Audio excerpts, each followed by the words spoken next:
not saying I'm an alcoholic. I would like to introduce Steve as our main speaker. Yeah, Steve.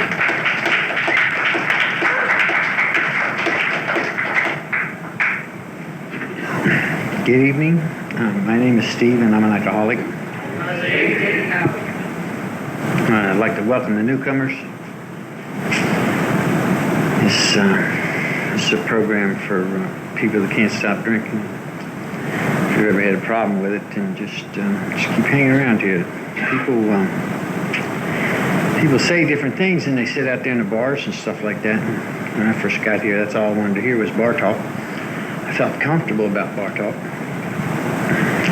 I knew it, and because bar talk always allowed me to talk about all kinds of shit, never talk about me, never problems I was in, and so it'll appear strange to you. And there's a lot of people around here, they'll say stuff, and you'll think, Jesus Christ, how did I ever get here, you know?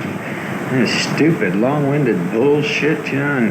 And the bad thing of it is you're going to find, when they say that, they're going to find other stupid people that agree with them sitting in the same meeting and stuff, you know? And that's really going to piss you off, and because you're going to look for somebody that you can hang with, you know? Somebody that'll talk the stuff that you've been talking and doing the things that you've been doing. I was born in a Irish Catholic home. I was trapped in an alcoholic house.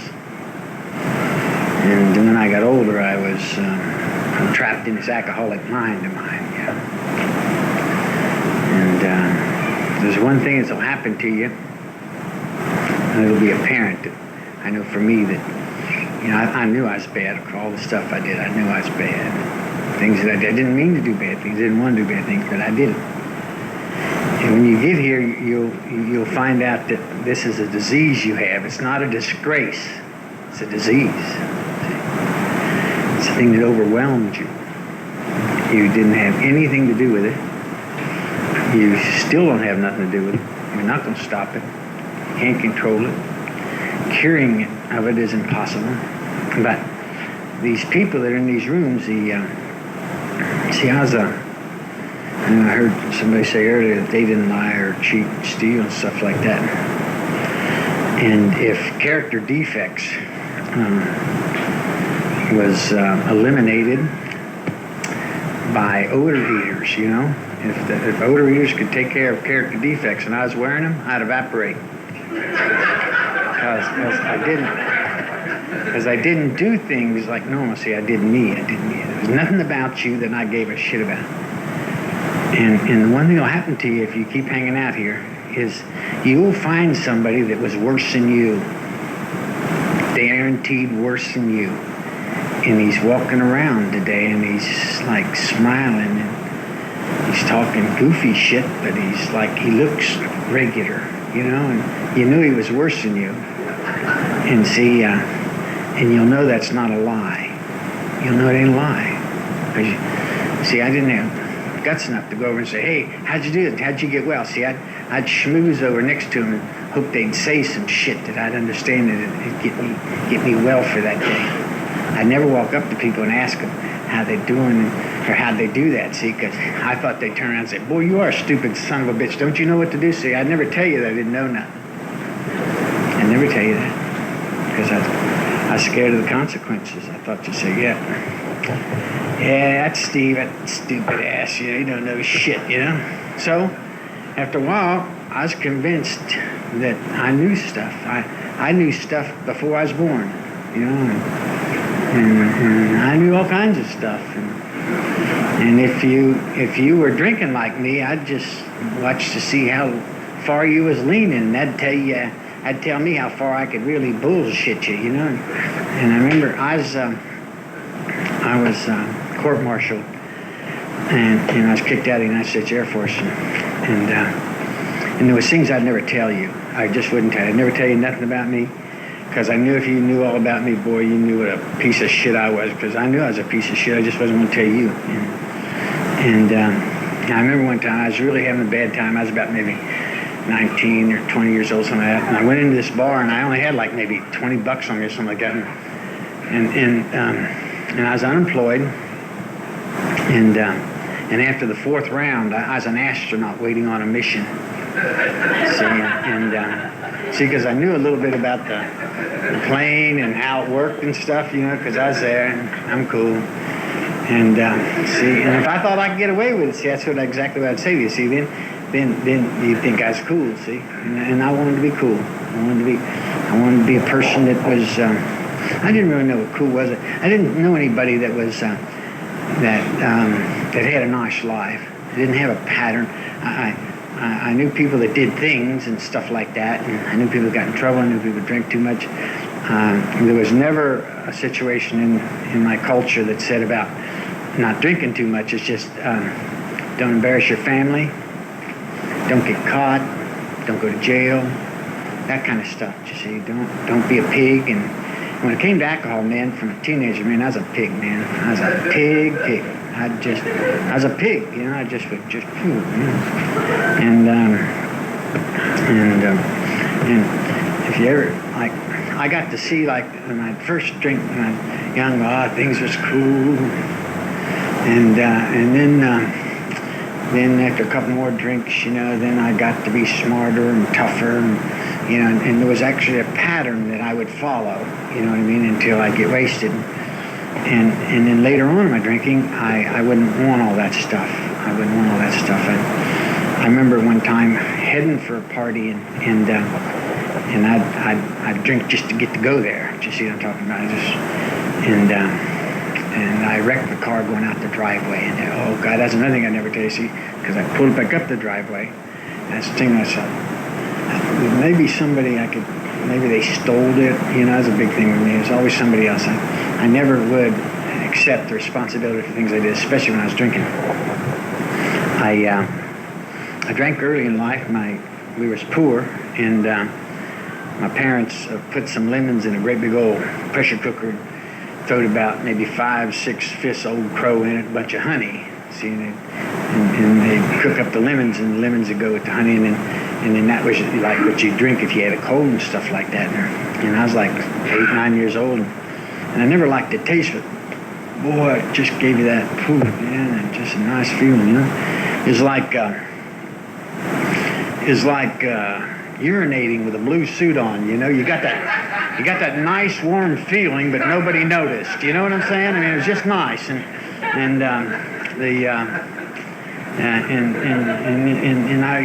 I never knew about the alcoholism. I seen a lot of drinking and stuff like that in my family, and my dad he's a vicious guy, He was mean, and there was 9 boys and 1 girl in my family, and man, he just, I don't know whether it's just me or it was probably affected early on, and I thought that, I was being picked on all the time. And I remember one time he hit me so hard he knocked me out, boy, and that pissed me off, boy. I mean, it pissed me off that he knocked me out, And when I was young, that probably didn't bother me. But I was about 12, 13 years old, and he rolled me, and when I got back up on my feet, you fucking talk about King Kong. This was him right there, boy. When you can take that, see. And it was that kind of thought process. See, I want other people that you'll hear in these rooms. It talks about hurt people, and he is hurt, so that he hurt, and he just passes stuff on, and then I hurt, and you'll find out that you couldn't stop that either, You couldn't stop that either. And anyway, so I got to high school. I didn't graduate. They gave me the folder. I went up there to walk up there and had my hat on and stuff like that, but there was nothing inside it, And they gave it to me and stuff, and because I didn't do what they asked me to do in order to qualify. So I went off, and as I told you, I was in the service and stuff like that, and then I got back. They kicked me out of that, and that was one of the greatest nights of my life that I ever remember as a young man. It was the greatest night because it was this master sergeant wrestler. And he was an old guy. He was like old. He was like dirt. He's old. He's like old. But he could drink. And he's sitting there in the barracks, and And about 5 o'clock in the morning, I drank him underneath the table, or at least I thought I did, and stuff like that. I don't know what happened. Shit. That's another thing you're going to understand. When you go to talk about the things that you did when you was out there, you're going to find out that some of them ain't true, because you don't have a sober viewpoint. You know what I'm saying? I mean, you was wasted when you experienced it, and so I think that's what happened. And maybe I just rolled on the floor and they just let me sit there or something. But anyway, I thought I was the king that night. Anyway, I went to work next morning, and that's what they court-martialed me over. And I remember they took all the stripes off my arms, and they just pushed me out of the base, you know. And I remember this air policeman pushed me out. And I remember this guy saying, he said, you know, you're an okay kind of guy, Steve. Just when you're drinking is when you had trouble, you know. And see, these were some of the secrets, just a few of the secrets that I kept. I'd go to my death with. There was nothing I was going to tell you about that. I made up a story about that. He said, oh, it was a nice story about President Kennedy coming by. It was good. And I'd keep telling it, because boy, I didn't want you to know they rooted me out and shit. And that's just one of the things. There was a whole heaps. Just tons and tons, bunches, lots of stories that I believe that you would look down upon me. So I'd never tell you. That's what they talk about. We're only as sick as our secrets. And I had a bunch of them, because I probably didn't have any more than anybody else, but I had a lot of them. And when I got here, there was no way was I ever going to tell anybody. And so anyway, there was this young gal, she hung around me too close, and she got pregnant. It wasn't my fault. And and it was horrible. And anyway, we got together, and we got married and stuff like that. And I didn't want to get married. And anyway, I ended up having 5 kids, and it was just, for me, you know, I just didn't know what the hell was going on most of the time. And I spent my life, I spent my life working really, really hard to get my shit together, and then I got drunk and forgot where I left it. And that's exactly what happened, see? That's exactly what happened to me. It was a horrible time there. And anyway, we was divorced because whatever reason. And I remember in the divorce papers, she accused me of 12 different things. And the first one was an alcoholic. The second was a dope dealer. What a lying shit she was, you know? And that woman couldn't tell the truth. And it was a horrible one. I knew that I was going to be in trouble over it. And so I quit drinking. I always could quit drinking. I just couldn't stop from starting again. You know, but I could stop, and then, well, I could really do it when I was a long time ago. But then later on, I was getting worse at it. So I'd tell you about the times that I used to do it, you know? That's what I'd tell you. And then I'd embarrass you if you tried to tell me that you still thought I had a problem. I really would, I'd say. And I remember one time, I was wasted, and I was reefing on this guy, boy, about, remember when you said that? And I'm slobbering all over him and shit and stuff, and trying to tell him that, you know. And see, I was scared of being called alcoholic, because there was a place where I was raised, and it was called Longview State Hospital. And the wet brains used to walk around in these funny little suits and stuff like that, and had these great big fences. And I used to look at them as a kid, and I was thinking, can I get over that sucker? You know what I mean? Wasn't even in there yet. And I remember I had these huge fears. I'd go in, went to post offices. Remember, and I used to read the things about distinguishing marks, and I said, I'll never get a tattoo. I'm 8 years old. I know I ain't going to get a tattoo, because they'll know who I am, you know? And they'll come get my ass. And the people that were my heroes were people that could drink. My grandfather he died of this disease, and I remember they used to show me this golden topped flask that his best friend, just to give you an idea what a great guy your grandfather was. You see this person bought him a gold topped flask, and I said, oh God, boy, I'll be cool if somebody ever thinks enough of me to buy me a gold top. That's exactly how I thought. And then, if you had a good friend like he had a good friend, he snuck in like a short dog in. He was dying of diabetes. But on Friday night, he snuck this bottle in, and my grandfather drank it, and he died the next day. But you see, that's the story. These are the people that, man, I want to be like that. And I did. But then when I mixed with other people, they said, boy, you're fucking nuts, man. So I said, I don't want to be like that. No. And I remember telling the story. I was at Bobby McGee's one night, and I was really proud. I made a bunch of money, and I'm just kicking ass and taking names, and I'm cool, you know. And I'm telling this guy who, me and him were really close. We were like the best of friends. I don't remember his name. I met him that night, but we were close. And God, were we tight. Ooh, shit, you know. And I'm telling him this story about what I want to do. And I want to have this little bulldozer, little case bulldozer, and dig this trench, an island, of course, keep you sons of bitches away, and dig this trench and like a earth cellar, you know what I mean? And put all my whiskey back in there, and then have this little brook running through, and have the beer over here, and have the wine over here, and that's exactly. I said, boy, that'd be neat. And he said, where are you going to live? And I said, oh, I think there's a gazebo up on the hill somewhere. And I'm telling him this. He said, why would you want to do that? You know, so he said to me, this is my best friend. And he said, why would you want to do that? And all my head said, yeah, see, you son of a bitch, you ain't got the money to do it. That's why you're saying that to me, see? See, I wanted everybody to agree with me. If I was going to talk to you, I wanted you to be just like me. And if you weren't just like me, like if you drove a different car, that might have threatened me depending on how I was feeling at the time. If you had a different team that you liked, that'd piss me off, you know?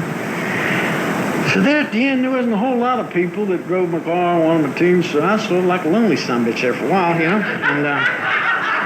And what happened is, I remember this one time, this guy, he was an Oriental guy, and he had this thing, it was right off Ortega Highway. He had this little shop, and I was scared to, like, I didn't have a license at the time, but so I was really careful when I was driving. I was getting my stash for this weekend, and like, if you go up where it's, like, if you go to Albertsons, so like, you buy 6-8 bottles, they'll say, whoa, shit, yeah.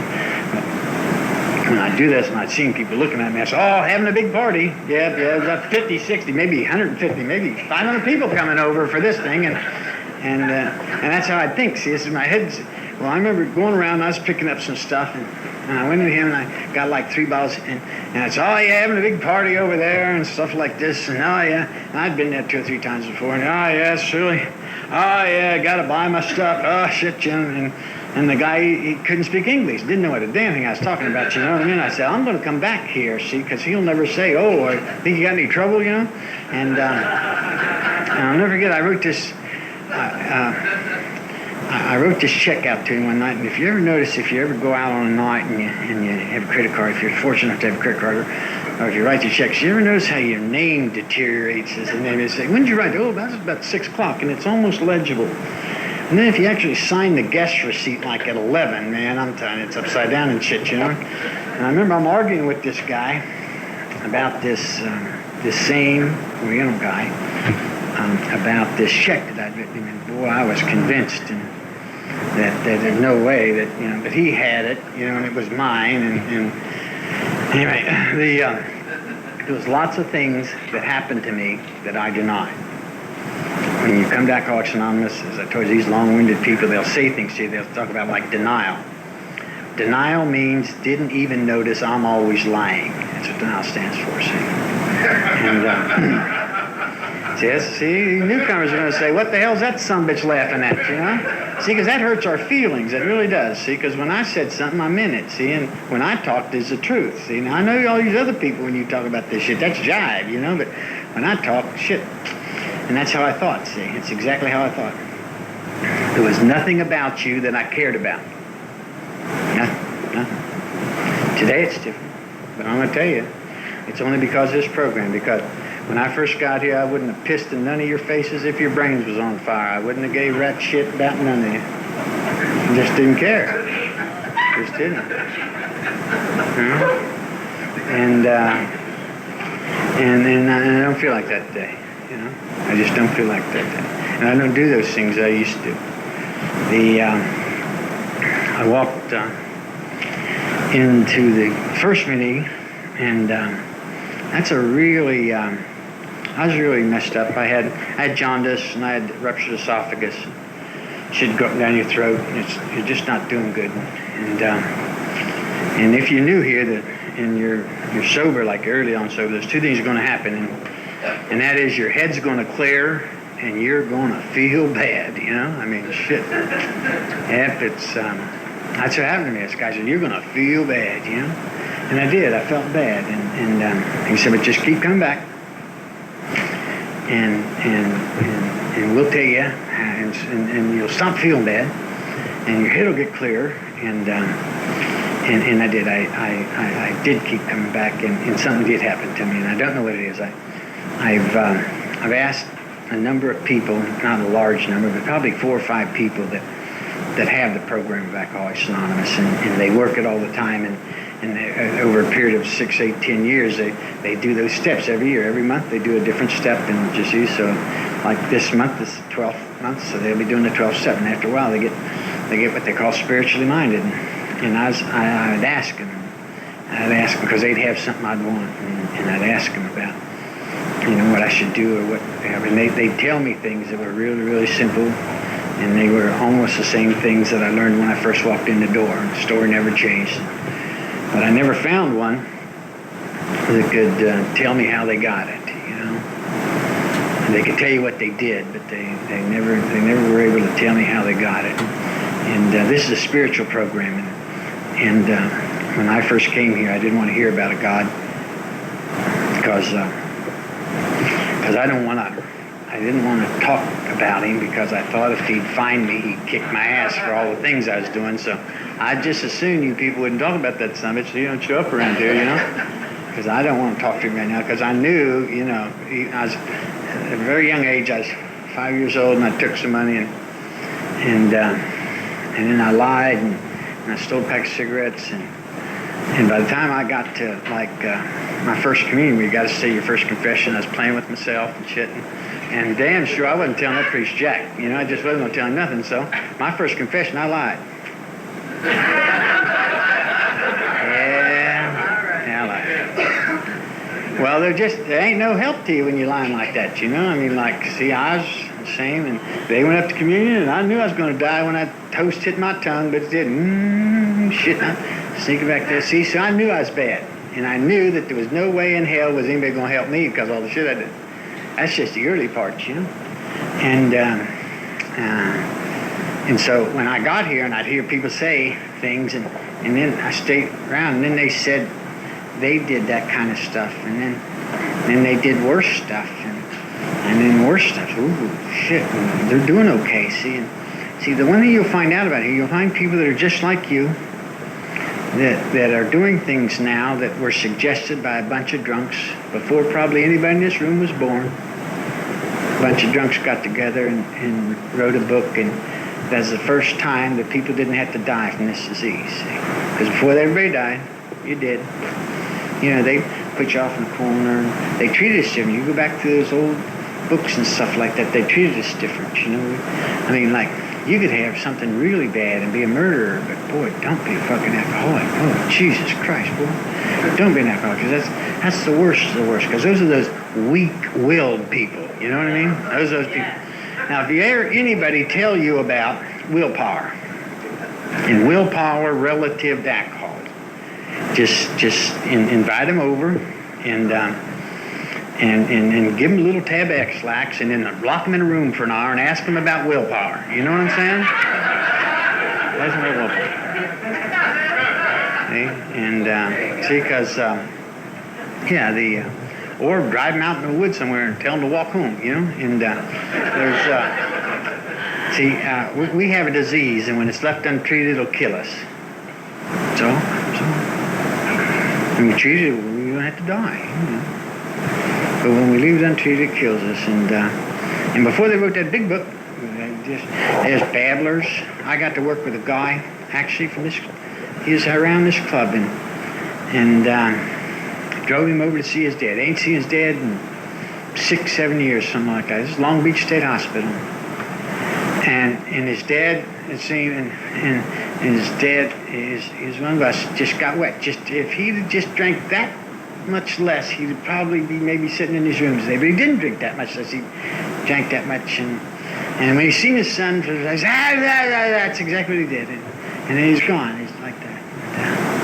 That's what happens to people like us. See, our brain just says, hey, had enough, and it checks out.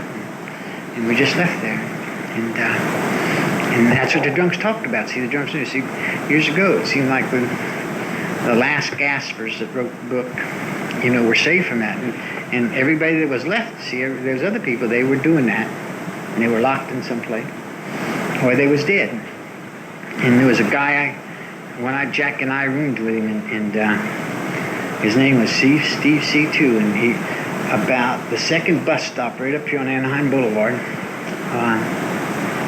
anyway, he went back out, and Jack was telling me, there was 4 of us in there, and one of them's in prison, and the other one dead, and then it was him and I, and that's what it's like for us. We, most of us, we don't get it. This guy, he had a real tough time because and he was trying. He had panned up there to that 7-Eleven store, and he was trying to get the bottle open, but his motor senses wasn't good enough to get the bottle open. So he was doing this when this guy was coming to the club and was seeing him. He was doing this on the side of the bus stop bench there, trying to get it open. And when one of the fellas from here went by him and just looked back, and he heard the bottle open up, you see, and he was on his knees and doing like this. Well, they went up there about 2 hours later and stuff like that with paddles and tried to throw it on, couldn't get him fired up. And he was laid out and buried right up here. And there's a funeral home right up the street here.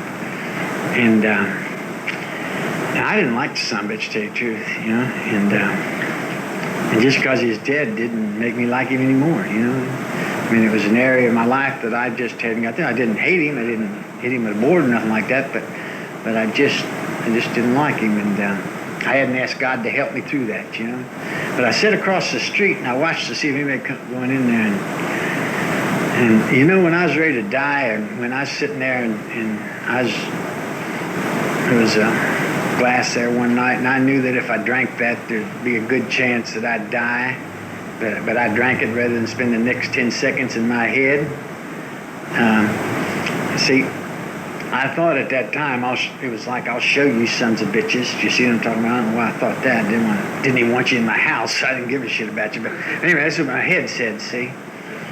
And, well, nobody showed up in this guy. And I really didn't, I was confused, and I just drove back here. I didn't go in, and see, all the things that we think about of what it's going to be like, the one thing that suicide is for us.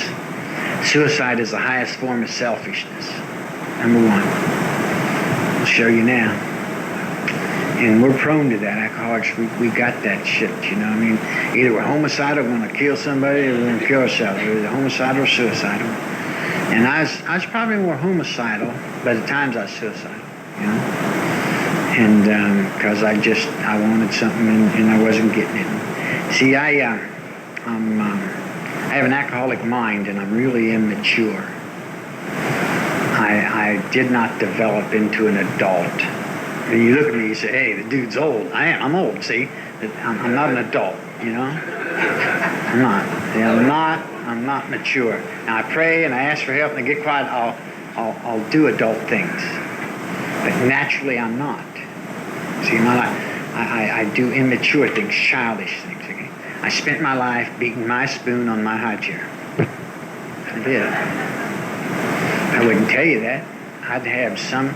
See, I have tools. If I do something bad to you, I have tools. I minimize it. I say to you, no big deal. Hey, get over it, Or I'll rationalize it. I'll give you socially acceptable reasons for socially unacceptable behavior. Do you see what I'm talking about? Or I'll justify it. Do you see? I mean, that's the tools I use. At all times, telling you that I can do with anything I want to do, all I got to do is just make up a little bit different lie every time, And doing mature, healthy behavior. I mean, I didn't see anybody do it. When I was little, I seen people forcing their will upon other people. So that's what I did. I just changed it. I got a little bit more deviant in the field that I was in order to get what I wanted. But see, today, I can be like a person among people. Don't feel good sometimes. I feel wussy. I feel like shit. This is what you get. And then they'll tell you about your feelings aren't facts. That's another thing I hated them telling me about was my feelings weren't facts. Like, geez, why not? And see, I made my choices through a series of defects all my life. I never made my choices through any value systems because I didn't have any values. I wasn't valuable. No value to me. I said, I don't have no value. Today I have value. There's things that are important to me today. They're important to me today because of Alcoholics Anonymous. Because people said, do this, and I did this, or I committed to do it, and then I ended up doing it, and something happened to me. See? What happens in Alcoholics Anonymous is you'll find something that'll solve your problem. There is no alcoholic that walks through the doors of Alcoholics Anonymous with a God that'll stop them from drinking. Now, see, because if that's the case, you wouldn't walk through the doors. And so they talked about a God. This one guy told me, his name was Buzz. If you ever go down to Oceanside or you ever go down to San Clemente, you probably run into him. He's got maybe 16, 17 years now. And I liked him. He's a boy who swam across the Rio Grande. He's a wetback, and he told me all the shit he did. He just was great. And what I liked about him the most is he had the same hatred for the San Clemente Police Department as I had, you know, and I just loved it. See, and so, I mean, he was one of those shit talkers, but he hated this group, but he didn't hate them anymore, but he hated them, you know. And he said, I wouldn't pray either, so don't pray if you don't want to. He said, you'll go nuts, but just don't pray, you'll show them. And that's what happened. I was going to pray. And he said, I was 33 months sober. I walked in the door of the police department of San Clemente, and I think the guy's name was Oral or something like that. And I remember him. And he said, I said, look here, you put one more ticket on my car, and I'm going to blow this goddamn place up. And he was 5150 right up here at UCI for about 55, 60 days. He had a good time, and he lost his job and stuff like that. But this guy was 33 months sober. I knew I liked him. And he'd tell me, he'd say things like, oh, you don't have to get rid of your resentments. No, they'll ride like a dog and beat the shit out of you. You'll probably be drunk tomorrow, but you don't have to get rid of them. Who told you you had to get rid of them, you see? And he says stuff to me. So you drink, so you die. Big deal, so you die. And see, he's saying shit, scaring the shit right out of me, you know? I mean, I'm sober now, so my head's working in a different way, and I don't want to be hearing about dying and stuff like that. If I'd gone this far, I'd just soon have a chance. But I wouldn't. I had a mother-in-law that I hated. I hated my mother-in-law. And she was dead about a year and a half before I got to Alcoholics Anonymous, and I used to sit in the meetings and say, my mother-in-law, she's been dead a year and a half, and she's still dead. I loved saying that, you know what I mean? I just loved it. I just loved it, you know, and people look at me strange, you know what I'm saying? And see, because I had it made here early on. I didn't have to work steps. I just would hang around newcomers. See, the other people who come in with me, or was around there, they'd start praying and start doing some stuff. Well, they wouldn't want to listen to me no more. See, and so the only people who want to listen to me, the same jive-ass shit, was that newcomer. He told me, jive, get over here. And I'll never forget, I got my 90-day chip, and I said, this guy said, 90 days, I remember this shit. I said, yeah. I said, come on outside at the break and let me tell you how I did it. That's exactly how it was. See, it was no way was I going to align myself with Alcoholics Anonymous helping me. No. It's all about me. You hear words about selfishness. And you say, selfishness and self-seeking and self-centered. You think they're the same. They're not the same. They're not the same. Self-seeking is it's all about me. Selfishness is what's in it for me. Self-centered is I might not be much, but I'm all I think about. See? Definitely different than normal people don't do that kind of stuff. You hear lots of things. It's like the sadness that overwhelms and drives an alcoholic. It's like a normal person will get upset and get sad. An alcoholic will get upset, sad, and they'll get into a rut. And the normal person will say, God, this is horrible in here, and they'll jump out of the rut. The alcoholic will decorate the rut. They'll put the lazy boy lounger over there, have cable ordered in for the corner, and stuff. And see, it's okay with them. We have a very high tolerance for having a horrible life. We do. Before I got to Alcoholics Anonymous, I had a horrible fucking life. and I drank. Came to Alcoholics Anonymous, came through the doors, and I didn't drink, and I still had a horrible fucking life. Nothing changed. Nothing changed. And that was worse. That was worse. It was fucking worse. Boy, I was fucking loonier than a fucking jailhouse rat. I was just crazier and shit, you know? And I'd keep coming back. There's something happening in these meetings. I don't know what it was. I couldn't explain to it. But I'd be okay for an hour or 2 hours, and then I'd be steadily back. I never slept probably 6, 7 months. I never slept in a bed. I'd sit up at night time. I didn't want to lay down. I'd lay down like this. As longer it went, my stomach got better, and my esophagus, it still got a little bit to it. It's real bad, but then my jaundice started clearing up, and I started getting healthy and stuff like this, and my head would kick in and say, "Oh yeah, shit, boy, you got it going on now." Boy, you can tell those people, "How long you got sober now?" 4 months. Shit, boy, you can go back home and tell those people all about it. And then I was about 7 months sober, and my cousin drank herself to death in a cardboard box, Price Hill, out by Cincinnati. And about a year and about 16, 17 months, my niece, 4 days before her 16th birthday, drank herself to death. And before my 3rd birthday, my cousin Benny, I'll never forget Benny, God, boy. About a week before he died, they came and threw the paddles on him and fired him up, and he was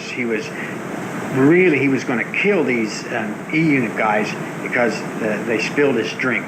You know what I'm saying? I mean, he's sitting there in his living room, and he's screaming at him, you know, and he died, and because when they came out next time, they just didn't get him, you know, and so I wasn't threatened into staying here, what have you, but something happened, and it was in what'll happen to you will be different than what happened to me, but it'll do the same thing. See, it'll do the same thing. There's a tool that sets, and it speaks specifically to this, and I say it every morning, and the only reason I say it is because I committed to say it. I don't say it because I think it's a good idea. I didn't say it because it's going to make me nicer. It's going to make me cool. Because my head don't think like that anymore. I only say it because I committed to say it. And it talks about drinking. It says, this is in the big book, it says, our fears fall from us. And I didn't want to hear about fears. I didn't want to talk about fears. I wanted you sons of bitches to be scared to death of me. And the truth of it is, I was scared to death of you. It says our fears fall from us. It doesn't talk about a God. It says when we begin to feel the nearness of our Creator. It says we may have had certain spiritual beliefs, but now we begin to have a spiritual experience. The feeling that the drink problem has disappeared will often come strongly. God, I love that. See, because they told me drunks wrote that. Wasn't no jive-ass preacher down here trying to get you to put a nickel in his pocket. You know what I mean? A drunk wrote that, you know? They wrote this in the book, and they wrote this before I was born, you know? That's what they wrote, and they said, this is what happens to you when you do the things that these other drunks did. You don't have to do it, but this is what they did, and this is what happened to them. And I'm going to tell you, man, it happened to me. It happened to me, and I don't know how these things go on. And I don't even know if the drunks knew when they wrote about it. See, spirituality is not about a God. Spirituality is a point of view that there might be a power greater than you. You can call him God if you want to. But in here, see, you'll find a God that likes you. See, God don't hurt sick kids. Fucking just don't. Excuse me, don't. You don't. And so when you can like be pissed off and call him names, but you still say the words that the drunk said to say, something happened to you. Don't know what'll happen to you, but I can tell you what happened to me. My head shut off. I stood my life, and the sound of my head went like that. That's what it was like all the fucking time. I had 10,000 things going through my head, and I couldn't concentrate for only one for over 2 seconds at a time. Now, when I drank, whoa, it shut off. It's nice. I just melted. You just see the smile on my face. That's what I do. And that's what happens to me now. The same thing happens to me now when I say the Trinity prayer. I get quiet. It quiets my head. See, if you're an alcoholic, when you drink, you are fixing your alcoholism. It's just your solution's going to kill you. But you're fixing your alcoholism. You're shutting your head off. Alcoholics believe things that are not true. I believe things that are lies. And they'll tell you in the big book that the drunks wrote the big book and the 12 and all the other books. And it says we had to throw several lifelong conceptions out the window. See, I believe things in my head and they're not true. They are not true. And in Alcoholics Anonymous, they tell me things that are true. When you go to a meeting of Alcoholics Anonymous, everything you hear in there might not be true. But you will hear things that are true. And they'll be read to you out of a book, out of 12 and 12. This program is an awesome program for people like us who can't stop drinking. It's a great program. And it works. Everybody, I have not known anybody that it hasn't worked for that did what the drunk said. And it talks about rebellion. We're rebellion. You know, our characteristics are the bad becoming good. It's the sick becoming well. We are a group of people that something happens and we get together and tell other people what happened to us when we were in the grips of a deadly disease. When you walk through the doors of Alcoholics Anonymous, you're asking this particular program to save your life, and it will. It'll give you life. It'll give you a life that you'll really, really like, because you'll have a God that likes you. Alcoholics Anonymous will tell you that 30 seconds before you draw your first breath, your Creator chose to have you here. Chose to have you here. That's why you'll see the word Creator. That's why you'll see those words. He chose to have you here, or you wouldn't be here. And if you continue to do this program, and you'll be convinced sometimes, here's the problem with it. We have alcoholic minds. I know mine, it's fucked sometimes, boy. See, because there'll be sometimes that I am convinced that this ain't working. I'm convinced it ain't working. But see, the drunk says, sometimes you'll be convinced that your program isn't working, but continue to work the principles. See, I think in such a way that'll get me drunk. I think in such a way that'll keep me sick. And if I say words that the drunks wrote, I won't be sick no more. And I won't drink today because I'll ask God. Alcoholics Anonymous helps us find a God that'll solve the problems that we have. The problems that we have are handled by Him or her. We have a higher power, and that's what they talk about. And higher power works. It does for us what we cannot do for ourselves. So if you're new here, you're going to like it. You're going to like it. You won't be able to express yourself probably right off. You probably hate us and you think, Jesus, stupid Jesus Christ, how'd I ever get here? That's okay, you know. You keep coming back and a power will grow inside of you that will eliminate all the fears that are in front of you. Because it happened to me. And for that I'm grateful. And thanks for being here for me tonight, and thanks for letting me share.